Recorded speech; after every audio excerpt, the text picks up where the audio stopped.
Hello everyone, this is part 44 of What If Naruto Was Abused and Trained by Madara Uchiha, and I hope you guys enjoy this video and to like, to subscribe, to share, and check out the playlist, to see more comment down below.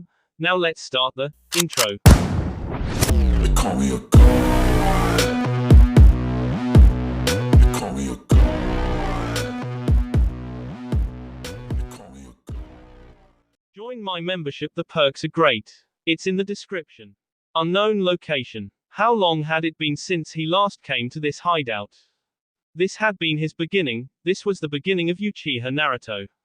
Madara had made him in this place, he had cooked him here. Not completely though, but his beginning started here. The man who called himself his superior had dragged him into this pit, told him the truth for his own good and purpose, yet didn't teach him how to deal with his emotions. The only thing that the man was concerned about was his goal, his dream. Did he care about him? Maybe a little. It wasn't to say that Madara didn't care. He did care, it was just that nothing was going to stop him from reaching his goal, reaching the world he has dreamt of making so that he could live happily. The man had seen more than enough. His clansmen had S before his eyes, many people had S while fighting, for what exactly? You could never know. Worst of all, his beloved brother also S, he'd sickbed to the injuries he sustained while fighting the Nadaime. Naruto released a long breath as he leaned back on the mud chair Madara's wrinkled behind used to sit on. His left elbow was pressed against the chair's armpit while the hand was placed on the left cheek, his eternal Mangekyo Sharingan shining within the dimly lit space. His grandfather was probably laughing at him now, saying, "I told you so." He was not going to rest effectively with these people trying to get rid of him. He had truly thought they would understand reason and a show of power, but they didn't understand anything, they didn't understand a damn thing. The cages who were attempting to fight him were fools who wanted nothing more than to affirm their positions as the strongest in the elemental nations. Uchiha Naruto had knocked them down a few levels and they wanted to reclaim the glory. Konoha no longer served as the strongest because he had reduced it. The Imperial Rice Kingdom of Emperor Naruto has become the strongest in the elemental nations. There was no country that could say anything to him. There was none. He had been patient with them and allowed them to walk with their heads held high while he minded his own business, but they didn't do that. They couldn't leave him alone. This was why he had to do things the hard way, this is why he must make them bow before him.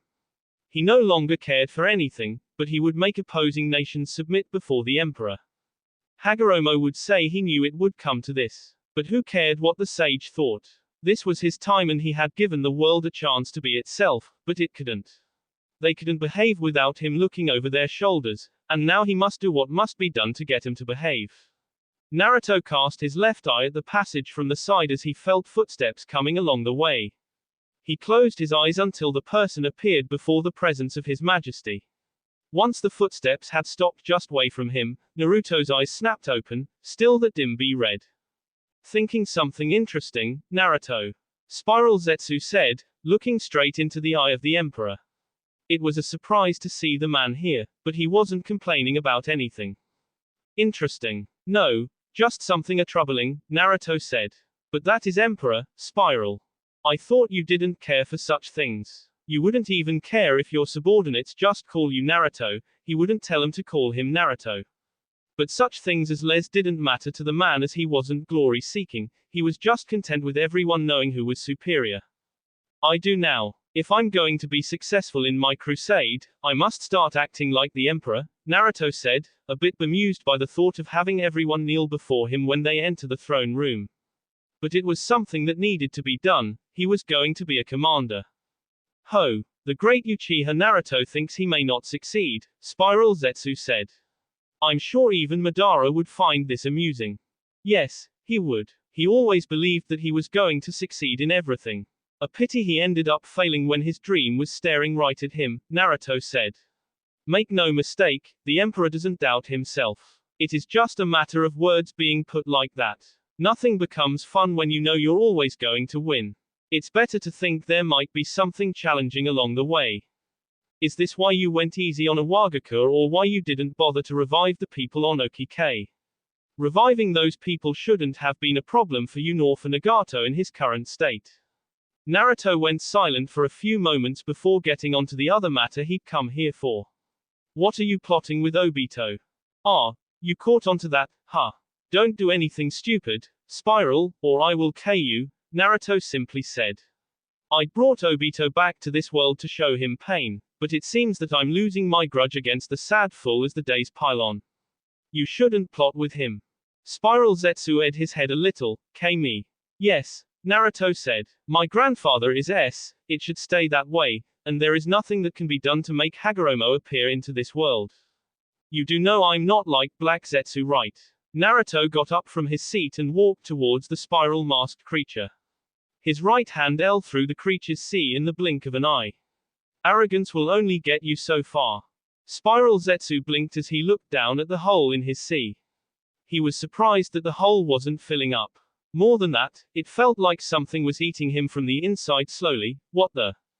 Naruto removed his right hand, which was coated by a black mass. He allowed Spiral Zetsu to fall to the ground. Now then, I guess I better return home. Oddly, he felt something in him when he said, home, but he didn't dwell on the feeling for too long. There was much to do other than throwing himself into things that would need time for him to understand. Besides, the next move wasn't about feelings or anything akin, it was about the way forward.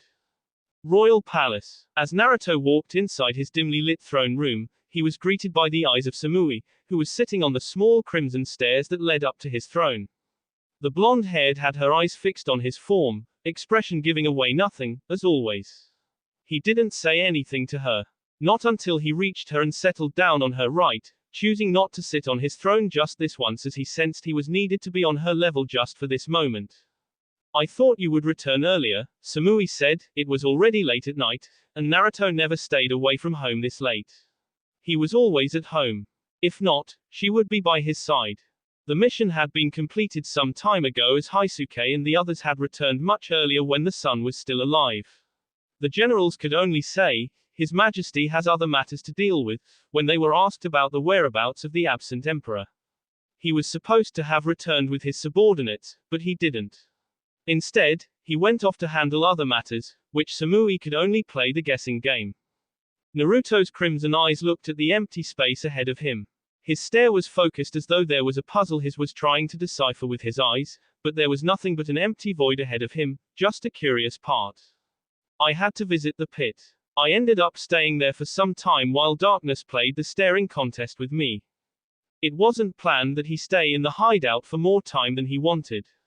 There were just a lot of memories that he had in that place that it needed some time from his side to consider. And how has saying he has no time to join the sentimental train, but there he had been at a place that held some value to his wrecked heart. Most of the hideout had been destroyed, entrances closed, he'd just left a few things untouched, maybe in a moment of weakness. No need to guess who won the contest, Samui said. Solved anything?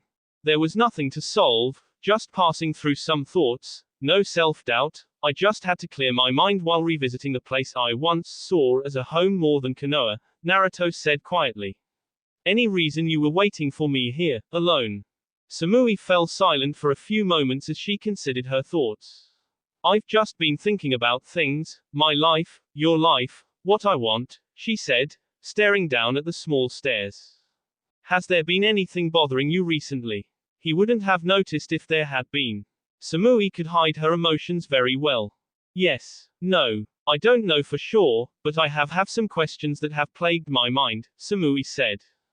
Naruto took his time before responding. Admittedly, I have failed to handle my personal life in a proper manner, and not in the way I would have liked. The emperor paused, shaking his head. This was not what Samui wanted, he thought mildly. What kind of questions? Before you answer, are you comfortable with talking here? Samui nodded, answering Naruto's second question. You know, I've always thought of living that happy life in a certain part of my life. I'm not growing younger, and as the days continue to pile on, I feel that I am losing the chance to be really doing something fun. She had been forced to leave her home village, and that wasn't a choice that had been easy to make before the exile. No matter what, Kumo would always be her home, she would always love the village, but with the coming events, the village may no longer accept her. No, when the Yondaime Reikage has chosen to be an enemy of the man sitting on her right, not when that same man was going to fight her former village in a battle. Yugito's visits to her had now been toned down. The poor former Jinchuriki couldn't disappear for an hour without being questioned, and that made her sad just knowing how it would make her feel. She no longer had friends, nothing, just Naruto and Etsu. It was fun in the beginning, but the wells were drying up. At this time and day, what did you see yourself doing, Samui? What kind of life did you think you would be living a few years ago? The emperor asked, his tone betraying nothing, his expression neutral. A sad smile formed on Samui's face. I had imagined quitting my shinobi duties, living peacefully with the man I love, and kid in my arms. Something like that. But things have dulled, I'm forced to live in the shadows, away from the light. You have a wonderful daughter Samui. Don't you love me? I do love you Naruto, and my child is the best thing that has happened. I love her with all my heart, but I want more. You created an entire dimension with everything we'd want, the kind of world you only dream, but it lacks reality and other people. Naruto fell silent, considering a few thoughts that were popping in his mind. Why didn't you tell me it bothers you that you aren't able to interact with other people? He could have at least done something to change that, for her. I don't know, Samui said. You know, even now, another woman is taking care of my daughter while I sit here. I carried her for 9 months, with only Yugito and you knowing about it. Would you have liked it if the whole world knew? Samui shook her head. No, she said before adding. But I would have liked walking in the streets of this place, I would have enjoyed talking to someone else about it. I only had you and Yugito during the whole time, but now, felt like both we escaping her grasp. Naruto looked up at the ceiling. During night, it reflected the Milky Way, putting in a beautiful display of stars. I once thought of bringing my mother from the S, just so she could see me and live her own life as well. Why didn't you do it? Naruto shook his head slightly. I don't know. Maybe I'm still thinking about it. I know it would please me having her around. He paused for a moment before continuing. I never wanted you to feel restricted. I just wanted both of you to be safe. We are safe, besides, as long as you still live, nothing can harm us. Naruto chuckled dryly. That is the thing, Samui, I'm afraid I might fail to do so. I may have all the power, but I just can't assure myself that I will protect you. Besides, I don't want her to see the world in its current state. You're very human than most people say you are Naruto. But you shouldn't be insecure. She believed this had something to do with his own father and the fact that he didn't want to make S. You've always believed in yourself, your power. What is special about this situation? I don't want to lose you, nor her, Naruto said quietly. He then released a long sigh. Would it make you happy if we changed the premises around her and bring her to this place? Samui nodded. I see, Naruto said before taking a few more moments to think. We will have to set a few ground rules if we're going to change, and since I can't trust anyone with your safety, I will have to ensure that upcoming war will not last long. What will happen to Kumo? I won't make you fight them Samui, and I will not destroy the village, the emperor said, standing up. He offered Samui his hand. Come on, let us go to inform Yugao first. I trust her enough to believe that she will become your friend. Samui took Naruto's hand before she responded. That is if she doesn't resent me, she said. Are you forgetting something? There's a woman in our bed, and I believe she is waiting patiently for you to return. May, Naruto said. This was going to be a long night for him. He snapped his fingers and a portal opened up. Go pack your things. We will now permanently live here. I will go talk to May about this. She is probably not going to be happy. Probably, Samui said, shaking her head. She is going to be downright angry and with all the right reasons. Good luck handling it. Naruto's quarters. The royal palace was truly a lonely place. Naruto didn't have too many people over the place or even living here. He'd pushed others to the Crystal Palace. It had enough rooms to accommodate all the important people within the capital as well some of the visitors he brought. It was possible for there to be just him alone in the royal palace. There have been a few moments where he sat in the throne room, all by himself with no one close by. Not even the royal guard lived in here, despite their job being to protect him. He didn't need the protection though. There was no one in this world who could K him. The enemies didn't know that he couldn't be K, not even allies knew that. Aside from the fact that he didn't need people weaker than him to protect him, he was also one with the palace. There was no one who could sneak into the palace without him noticing it. That didn't mean he knew everything that occurred in here. With Samui wishing to live a normal life with Etsu, he would have to push on some changes in the royal palace and put on some security for extra measures. The palace had at least 9 quarters, excluding his own. So there was enough to put people in without having much noise to fend off or having his peace being ruined by other people.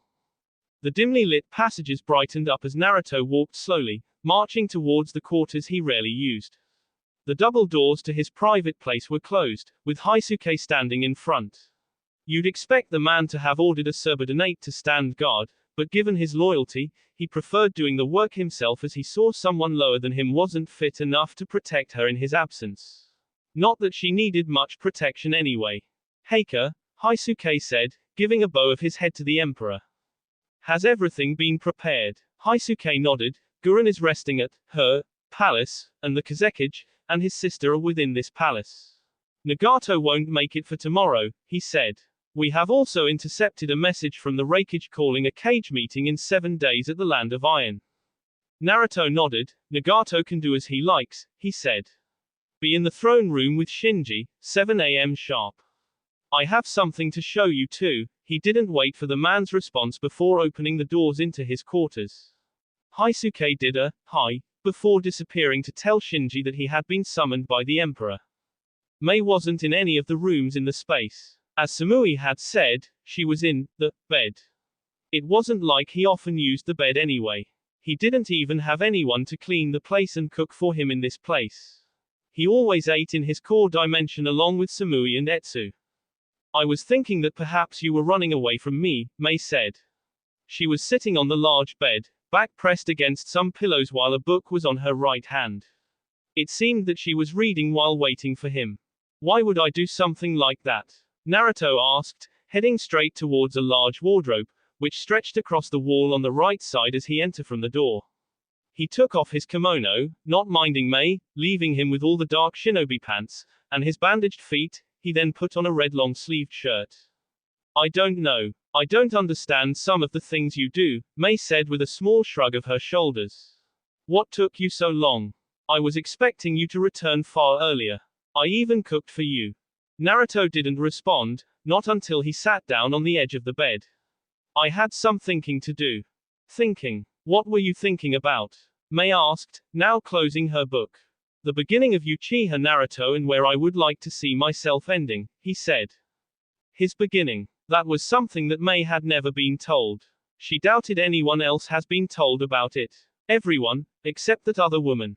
Where was she anyway? Every time she came here, that woman was never present. Naruto always said she was in his castle, but he never took her there just so she could see it herself.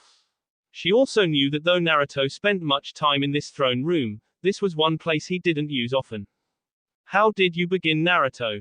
I know the story of Uzumaki Naruto, but how did things change? I'm told you weren't always like this. When he was still going by Uzumaki Naruto and in the academy, he was said to have been an overly active person. I never told you, huh? Mei shook her head. You almost never tell me anything unless it is necessary. She frowned slightly at the thought, but didn't let it show in her voice. Naruto silently pulled the dark blue sheet down and got into bed, lying on Mei's left side, and rested his head on both his hands, while staring at the white ceiling. The story of Uchiha Naruto began in Konoha, 13 years ago on the 10th of October in an alley. I was backed against the wall, eyes closed, waiting for the glaring mob before me to deliver its righteous punishment. I waited and waited, but the attack never came. When my eyes opened, I found myself staring in the crimson eyes of Uchiha Madara. Of all the people in the world, he had saved me. I was happy, thankful. The months that followed, he brought me food, books, pulled the lid that had been put by the Sandaime to keep me from the truth. After which, he took me in and made me Uchiha by B. He taught me so many things, made me see the world for what it was and almost made me a perfect copy of himself. Years of extensive training followed. But he couldn't live forever. After S, the prologue was replaced by the first chapter. The first chapter of my life as Uchiha Naruto. No details. Mei frowned at this, but she didn't voice her thoughts. If you still had blonde hair, one would find it hard to believe that Madara was your grandfather, she said. Perhaps, Naruto said. The world is heading towards a B patch, and I'm going to do things that you will not like. How do you feel about it? Mei released a long sigh. I don't know, but I have to support you, she gave her honest response. What exactly are you going to do, Naruto? That is for another day, Naruto said. I have something else I wish to inform you. It is rather important. That made the Mizukage curious. She thought everything that Naruto told her was important, but it seemed whatever he was going to tell her carried some weight. What? You once questioned why I allowed Samui to be exiled from her homeland when I could have stopped the information about her connection with me from reaching Naruto started. Yes, and your answer was something about it being for the best. She also doesn't even make public appearances, and you rarely see her. I told you she lives in my dimension, but I have never allowed you there. I didn't lie to you. She does live in a world I created for her. Where are you taking this? The reason for everything I have told you is that by the time she was exiled from Kumo, she had just discovered that she was pregnant. I hid her because I didn't want the world to know. What? Mei's tone was flat. Care to repeat what you just said? Naruto didn't. She'd heard him clearly. Her name is Uzumaki Etsuko. You're the first person being told this. Mei was quiet for a good minute or more. You have a child with another woman, and you never bothered to tell me about this, not when we got married, not when we made love, not when you told me you would never lie to me. I'm your wife for F's sake. That isn't the kind of thing you keep from me. What am I to you, Naruto? She was shouting, now standing on her feet while glaring dangerously at Naruto. But the Emperor didn't react to her anger, nor did he cast his eyes towards her. He continued with his stare down with the ceiling. Answer me, Naruto. How could you keep something like that from me? Obviously, she was angry, and close to attacking someone. If he wasn't Uchiha Naruto, she would have sure gone on with the violence with him. Naruto held out his right hand, stared at it for a few moments before getting out of bed. He faced the Godai Mizukage, and despite her anger, she could see that he was wearing a somewhat sad mask. Mei, you're someone I care for and someone I married, that was all he said before showing her his back. A portal opened in front of him before he spoke again. Come with me, I'd like for you to see her. And if I don't want to? Naruto didn't turn around to face her as he responded, that will be your choice and I will respect it. I have not forced you to do anything and I will not do that now, not ever. Nevertheless, it would really mean a lot to me if you come with. He paused for a moment before adding, it may have been unfair to keep it from you, but I did what I believed was best. But of course, you may not agree with it. What is done, nevertheless. I want us to move on from this and forge a tomorrow as a family. Family? Mei asked quietly. You already have your real family behind that door. This thing between us is just a sham, nothing more than an illusion to hide your real family. Naruto turned to look at Mei for a moment, his mask impassive. Is that what you believe? He asked, but Mei didn't respond. I did keep you out. But now I'm inviting you in. It hasn't been fun for Samui either. She has been forced to live in the shadows, away from this world. She wants to live in the light, in this reality. She wants to begin a new chapter, and I'm inviting you to start this chapter with us. The following day, it could not be argued that the air around the Emperor was a little different from the usual. It felt more like a real Emperor, that aura of superiority and excellence. His shakujo was also floating on his right side, while a piece of red clothing was added atop of his kimono.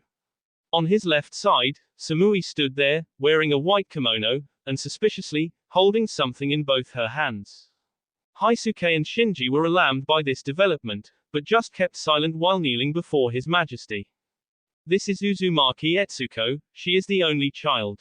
She will be living in the royal palace from now on, along with Samui. You're to make sure they are protected at all times. They didn't need to question anything, just follow the orders. Haisuke said. I will draft some of my most trusted men to take residence in the palace along with me. Once done, I will assign them into different positions. I will personally guard Samui and the princess. If there is such a thing, both of you have been promoted to nobles, by virtue, your families as well. While Haisuke will be in charge of protecting the royal family, The children and the wives precisely. Shinji, you will guard the palace itself as well as the emperor. Both of you will keep your other posts. Since both of you will be living here from now on, you will move your families here as well. Etsu will also need children to play with as she grows. The two simply nodded, excited, but they didn't show it. We'll be back in an hour so. During that time, rig the changes around palace, Naruto said before disappearing along with Samui. Well, I'm not surprised by this turn of events. I have always suspected something was up, Shinji said after the emperor had disappeared. He couldn't be surprised, not when this explained a lot of things. It explained why the emperor never actually took interest in leaving the palace, why Samui was mostly never present around the palace. Still, it went by some length for the emperor to have hidden this from everyone. He did understand that this was just going to cause troubles if it became public. I had my suspicions as well, Haisuke said with a nod. Royalty and nobility, huh? I have never been more honored. My wife is going to be a bother when I tell her about this. One more thing Shinji understood was why Haisuke was tasked with the children and wives. Between the two of them, the latter was much more lively while he was often serious, more like the emperor. What did he mean by wives? Who knows? Haisuke shrugged. So, when is Gurren due? Shinji sighed, who knows? She doesn't tell me anything. Probably left the capital to stay away from me, he said. Do you think the emperor knows? Yeah, he does know about it. Why do you think he said you will move your families, when you have no one but a younger sister? After everything she has done, Gurren deserves nobility. Out of everyone else, she has served the emperor most. The woman was also responsible for the building of this place. Naruto may have given her everything she needed for the project, but you couldn't take away her efforts. Even the emperor was willing to admit that she has played a vital role in the success of the empire. Well, His Majesty does keep her close, and she is probably his most valuable subordinate. He doesn't show much of it though, Shinji said. Do you think the Mizukage is aware of this? Yes, Haisuke said. His Majesty didn't look his usual self yesterday, he added. We better make preparations before His Majesty returns. We also have that meeting at noon. Yugao's house. There have been moments that Naruto shocked her to the core, and there have been moments when she expected some things from him. Though the Emperor had a certain timeline in the way he operated, and his actions were often predictable, he had his moments.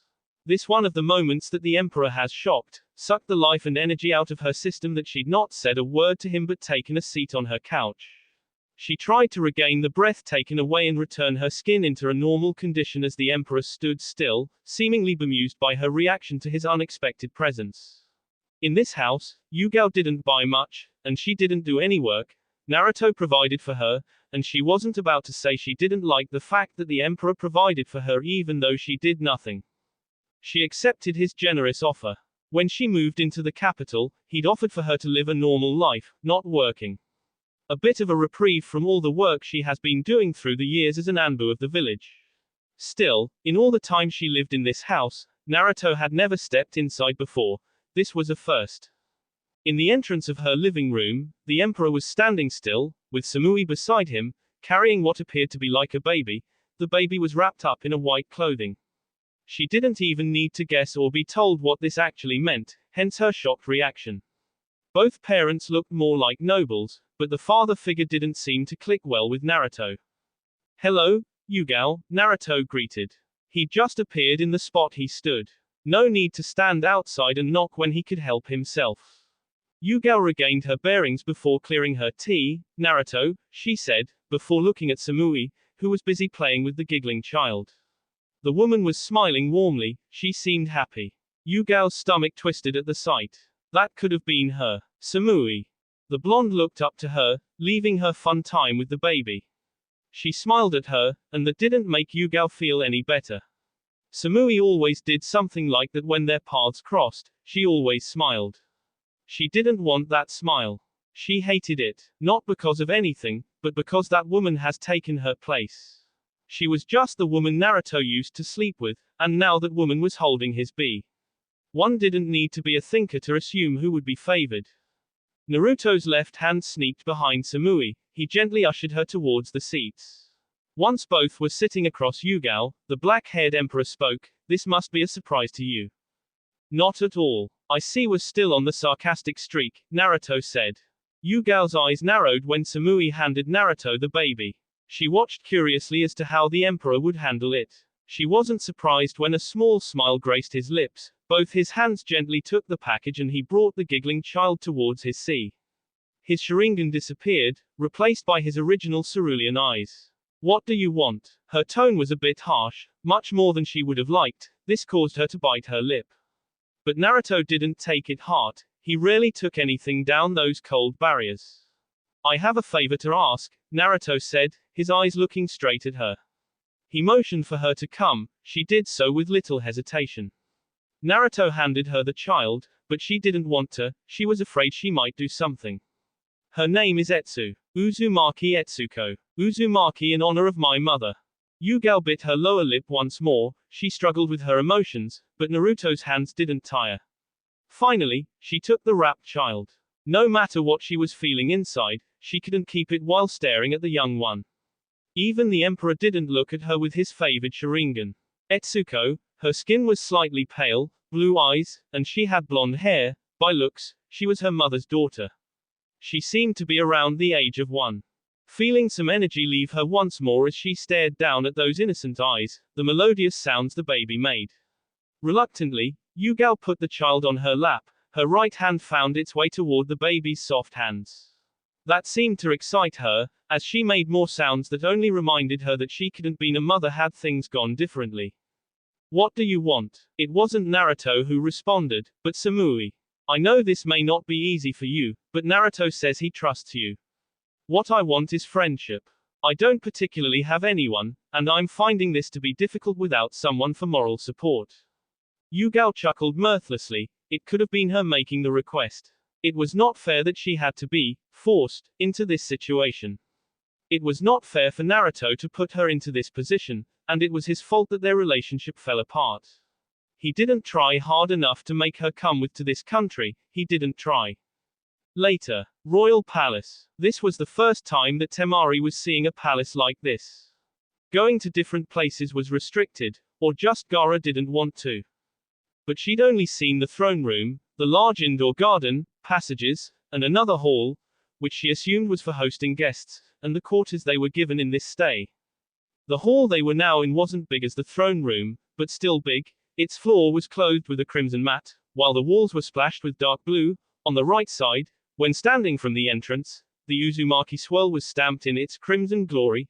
The left had the Uchiha fan, and the wall opposite to the entrance had the Senju symbol.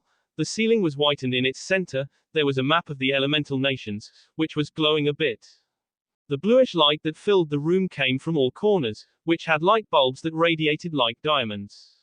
In the middle of the room, there was a rectangular table. It wasn't wooden or metal, but it was made of reddish crystal. A couple of chairs surrounded the table, and on the side, there was a throne-like chair, also made from reddish crystal. Temari didn't need to guess that the seat was for the emperor and the emperor only.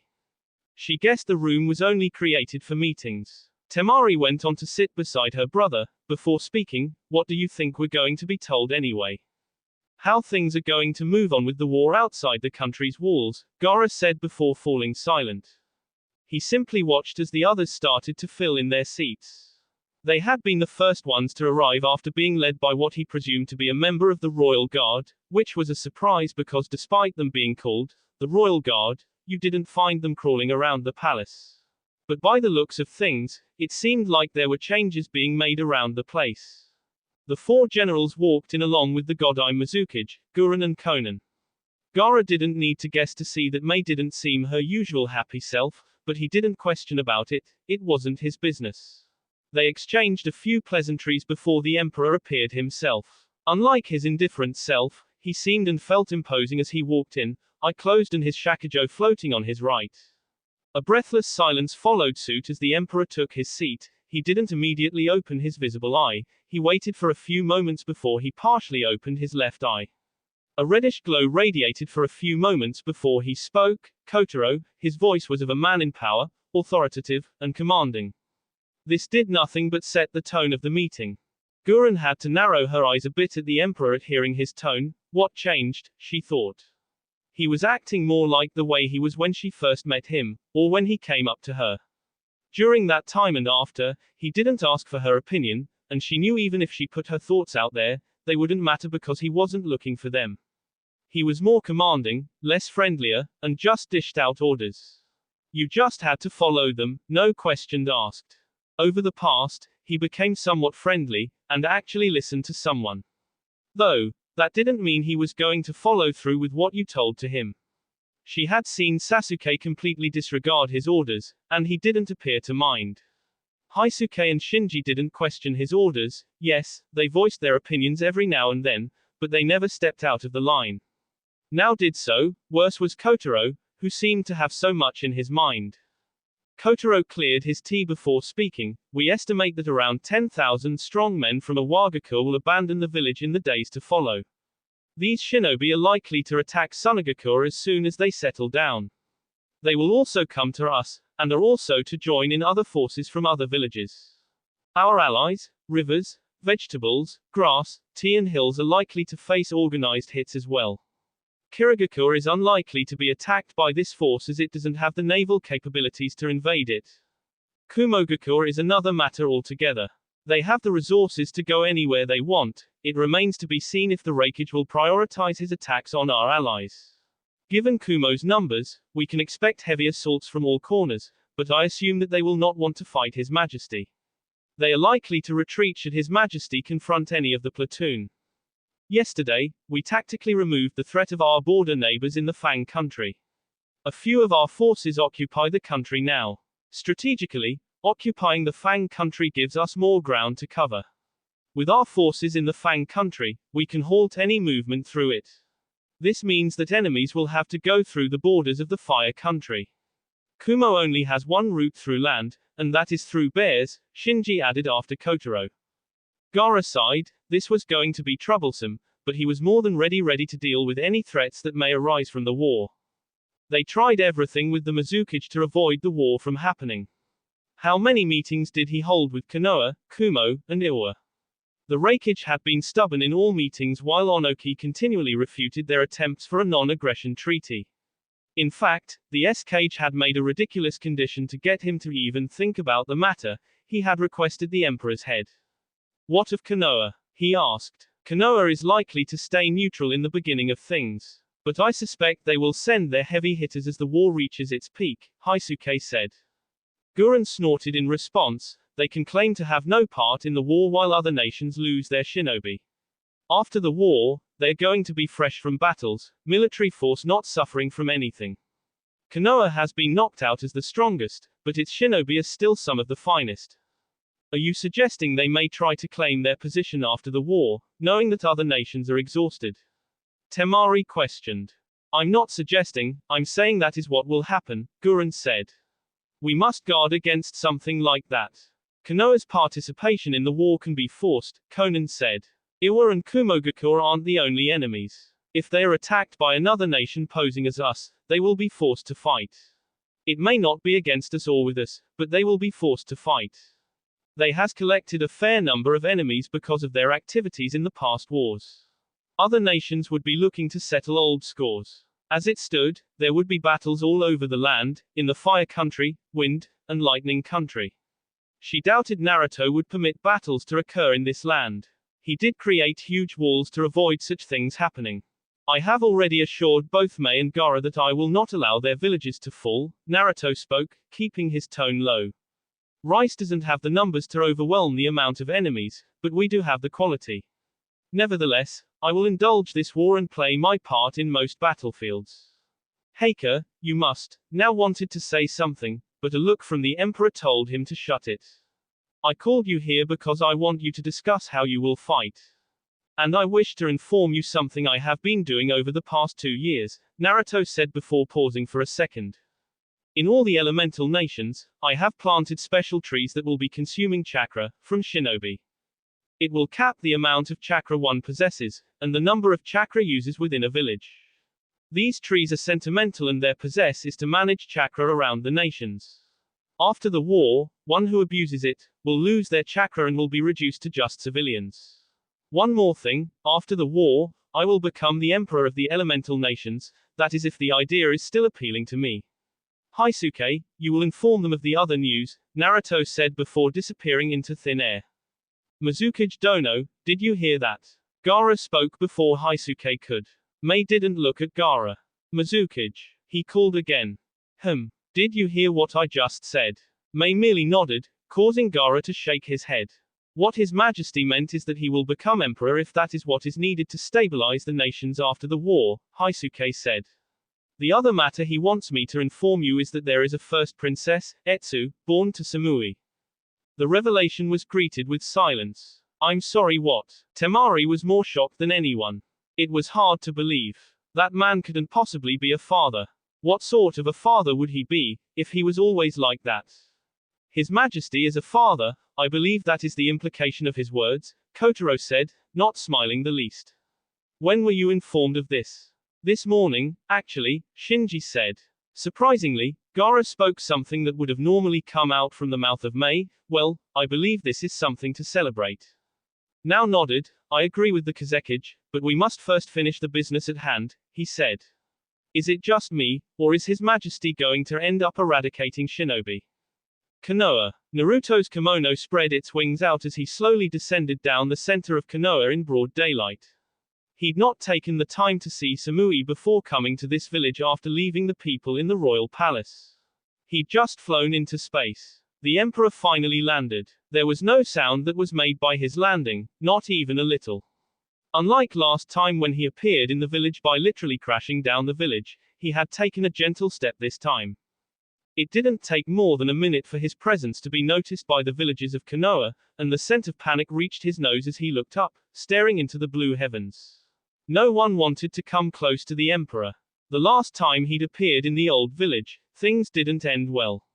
While some people were openly cursing him, Naruto just continued to breathe in the air around the atmosphere. This was the village that he had created. Its foundation had been laid up by his power, no one else's. He had hated these people, those who made him suffer. Still, now as he stood at this village, feeling a range of emotions from these people, he couldn't enjoy tormenting them as they did to him. But that didn't mean he had started to like them. Not a chance in hell, or in heaven. Naruto grabbed his shakujo as Anbu started to surround him. Guess I better remove the remaining barriers I put up, he thought as the stuff on the ground. The eyes revealed nothing being undone, it seemed like just a motion of no purpose.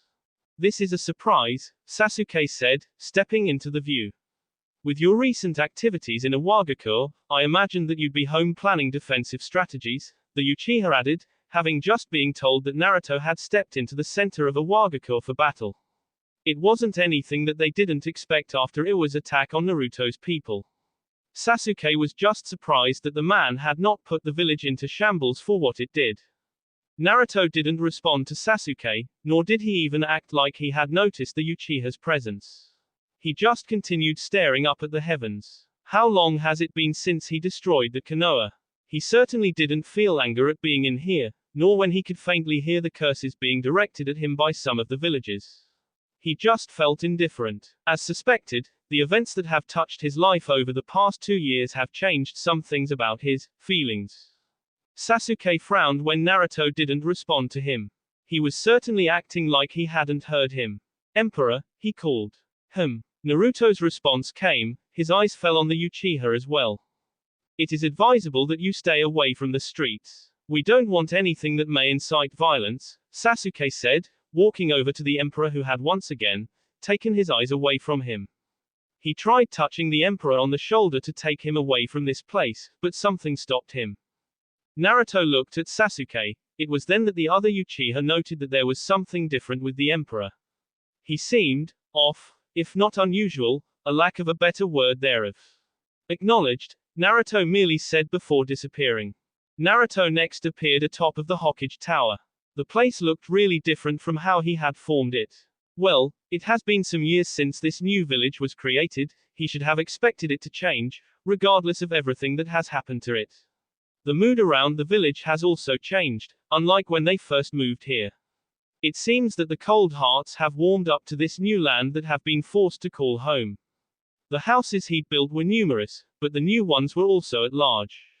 A minute or so passed before the Rokudaime Hokage appeared beside the Emperor, along with Sasuke, Jiraiya and a squad of Anbu. You've certainly grown this village into a pleasant shape, Hokage-sama, Naruto said in a neutral tone. His polite manner of speaking caught the others by surprise, as they'd expected him to simply call his former sensei just as Kakashi.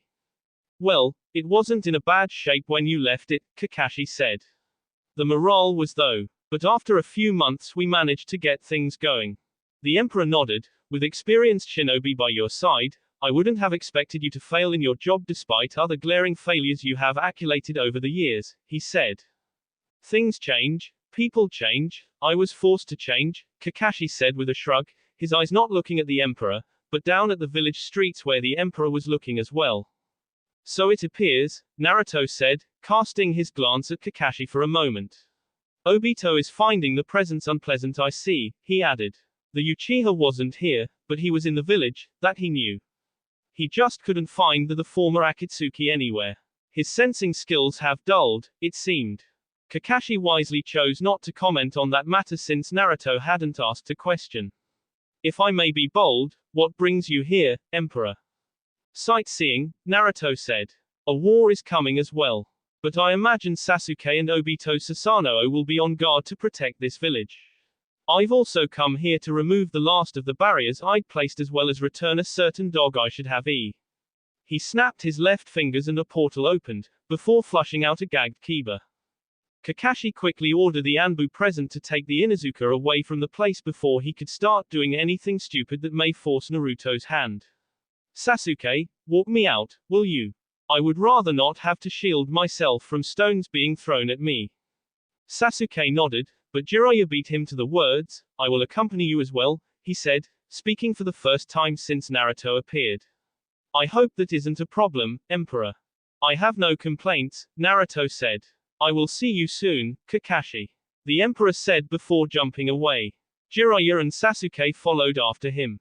Oh god no, Kakashi's shoulders slumped when Naruto's words registered inside his head. This wasn't happening to him. He didn't want to see this. Naruto's words only meant he was going to gate crash the cage meeting. He had felt it in his gut that the man would do as such, but now it had just confirmed it that once again, his gut was right. Naruto silently walked through the streets, hands folded across his sea, with Jiraiya and Sasuke in each of his side. The latter didn't have much to say to the Emperor, he had spoken to Naruto enough. He was just curious how the blonde was going to act in the upcoming war. Was he going to do it in the same way as he did in Iwa, or was he just going to allow it to roll as a normal war? Something on your mind, Sasuke? I'm curious. Naruto spoke once again, see off the Uchiha. On another note, curiosity is a good thing. You want to know something about the war, my actions to be precise. I cannot, no, I don't want to answer the question. I want you to be surprised. What fun will there be if you know how things are going to play out? Sasuke merely grunted in response as they once again fell silent. Jiraiya looked at Naruto. How long has it been? The blonde seemed like a man now. He looked older than Sasuke despite them being of the same age. He hadn't expected Naruto to suddenly appear in the village, not when they were facing the abyss of war. He had troubles accepting that Naruto had just come here to sightsee. What was there to see? How Konoha has been progressing after he destroyed their old village and banished them into a new land. His mixed emotions towards the Emperor had surfaced the moment he felt him, and he had thought he had gotten over it, but he was wrong. So many things still troubled him. At least he could be happy that Naruto has a life, ruling a successful nation while not mindlessly occupying other lands for the sake of being tyrant. For certain he knew that both Kushina and Minato would be very proud of their son. He has done well for his country. No matter what he wanted to say to Naruto, Jiraiya couldn't bring himself to say it. He couldn't. They reached the gates, and Naruto was about to leave, and he couldn't say he was sorry, for the 100th time. Naruto looked at the figure leaning against the gate frames. Shikamaru, the Nara a part of me considered a friend. That was an admission that Shikamaru didn't find to be surprising. Since the academy, they always had an understanding between them. Had things been different, they could have become best friends. I'm honored to hear you say that, Your Majesty. To be honest, a part of me considered you a friend as well. That is pleasing, Naruto said.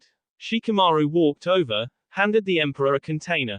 It didn't take a minute for word to spread out around the village that you were here. I bumped into Chuki and he gave me this. He said it was on the house. No doubt ramen, and the fact that it felt hot, meant it had just been cooked. Tell him the emperor appreciates it, Naruto said, flicking his shakujo for a moment before he folded his feet, while floating above ground. The truth-seeking balls materialized from the shakujo and took a position beneath him. I guess I better eat this while it's still hot, he said. Before he flew away, he spoke once more. Jiraiya, what did I tell you the day you first appeared before me? If you can't accept those words, then you should be as miserable as you are. After Naruto disappeared, Shikamaru looked at the deflated Sannin. He walked over to the man and placed his right hand on his left shoulder. Whatever he said to you, accept it. He meant it. Later that day, Naruto's quarters. I thought you'd be gone. After everything, Naruto said, walking over to the living room where Mei was sitting, alone. Isn't it that you must look after Kirigakura as well? Are you that tired of my presence that you'd want to see me gone already? Not at all, Naruto said as he sat down. I'd had thought you would have returned home by now. Gaara has already taken a leave as well. I figured you follow his lead. Besides, there is a cage summit coming in the next days. This is my home as well, Mei said, a bit strongly. I can look after things in my absence and it isn't like I have to defend the village against an invasion. Naruto merely nodded as Samui came up and said something prompting the emperor to follow her. He didn't take long to return to the living room, but now wearing a crimson long-sleeved shirt.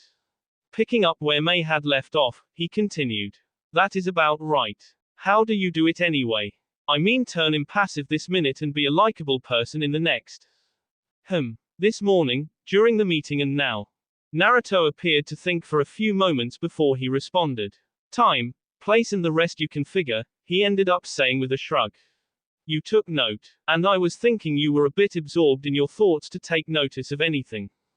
Mei said nothing in response because she'd settled to just looking at the blonde-haired woman who was making herself comfortable beside Naruto. She frowned at what her eyes were showing her, but said nothing to comment on it. This was the sort of thing that she had to contend with. She has always known that Naruto was involved with Samui, he told her himself some time ago. But she felt comfortable when she didn't see that woman in his space, but now she was sharing the same air with her. What she felt inside made her feel some unhealthy emotions. How did it go at Konoha? Samui asked. Nothing unexpected happened, I didn't get to talk to Obito though, Naruto responded. Did they finish their jobs? Samui shook her head. No, it should take a few days for everything to be completed. I doubt that getting Gurren to leave her palace will be an easy thing. I didn't consider that she feels it belongs to her when the choice was made, perhaps I should reconsider. Once again, Samui shook her head. It is safe that she stays here until she is able to resume her duties as Prime Minister. Besides, I've gone through what she was going through, I can offer her emotional support. You offer someone emotional support. Naruto looked bemused by the idea. Motherhood does work wonders, huh?